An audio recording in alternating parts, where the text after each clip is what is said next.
Hey guys, welcome back to the channel, and this is how to fix region/country on Instagram. So first thing that you will do is simply open the Instagram app and log in into your account.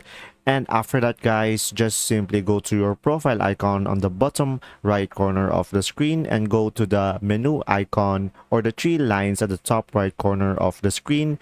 And after that guys, just simply scroll down and go to account type and tools, and from there just simply go for professionals, and after that just simply click on switch to professional account, and from there just simply follow the steps to set up a business account and just simply provide the necessary information.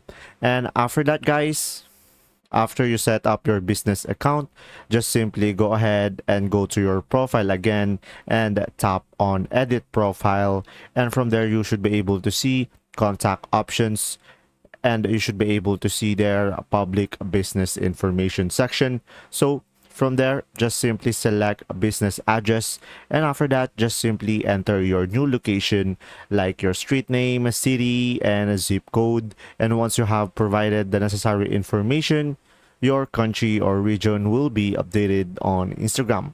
If this video was helpful, please like and subscribe, and thanks for watching. See ya!